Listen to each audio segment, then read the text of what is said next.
د ننګرهار پوهنې ریاست بدني روزنې مدیریت لخوا د دغه ولایت د ښار اړوند د 12 دولتي او 2 خصوصي لیسو تربند د کرکټ لوبې پیل شوې. د دغو سیالیو د پیل مراسمو کې د ننګرهار پوهنې ریاست د اسلامي تعلیماتو مرستیال مولوي رفیع الله مخلص وویل پوهنې ریاست د زده کوونکو د ذهني او تعلیمي ودې ترڅنګ د دوی روغتیا ته هم ژمن دی.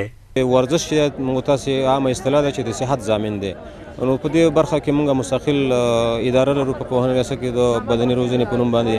دوی په هره لیسه کې په ټولو لیسو کې موږ دغه لرو دا ټیمونه لرو او په ولسوالیو کې تېره موده مخکې څه موږ په ولسوالیو ترمنځ ټورنمنټ لرو. د ننګرهار پوهنې ریاست د بدني روزنې عمومي مدیر سید اسرار کڅوال وایي د لیسو ترمنځ د کرکټ سیالۍ به 10 ورځې دوام وکړي او موخه یې د کرکټ یو منتخب ټیم جوړول دي. 2 د خصوصي ښوونځیو دي او 12 د اماراتي ښوونځي. نو دا 14 ښوونځیو ترمنځ د کرکټ لوبې پیل شوې. دا اوس یې پیل مراحلو تاسې ولیدل چې ټاس هم وشول سو. نو د دغې نه مونږ په آینده کې غواړو چې د معرف لپاره د کرکټ منتخب لوبډله جوړه کړو او د ورزشکارانو د رشد او انکشاف لپاره زمینه سازي وکړو، پر مخ لاړ شي.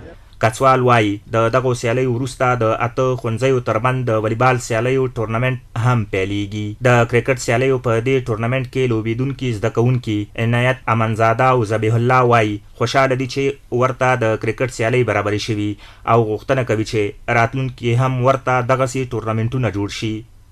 او په اول سر کې ډېره مننه کوله معرف څخه چې دغه ټورنمنټونه د ځوانانو د لا تشویق لپاره په لاره اچوي او په دې هیله یو چې په راتلونکي کې هم دغسې ټورنمنټونه موږ ته په لاره واچوي.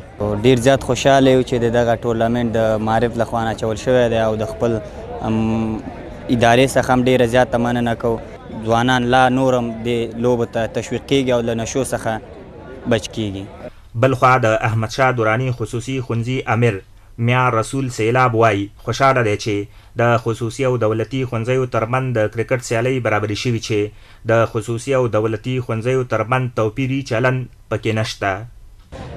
اول خو ډیر زیات خوشحاله یم چې د خصوصي مکاتبو او د دولتي مکاتبو ترمنځ د یو سیالي رامنځته کېږي چې دغه توپیري برخورد یا چلن هم له منځه ځي. د کې ټول د معرف بچیان دي، ټول زموږ بچیان دي، که هغه دولتي کې دي که خصوصي کې دي. د دې سیالیو د پیل مراسمو کې د دولتي او خصوصي ښوونځیو مسؤلینو، معلمینو او د پوهنې ریاست د جمناستیک ټیم لوبغاړو هم ګډون کړی و چې بېلابېلې نندارې وړاندې کړې. د یادونې ده چې تېر کال هم د پوهنې ریاست بدني روزنې مدیریت لخوا د ښوونځیو ترمنځ د کرکټ ورته سیالۍ شوې چې اتلولي د ننګرهار عالي لیسې لوبډلې په خپل نوم کړې وه.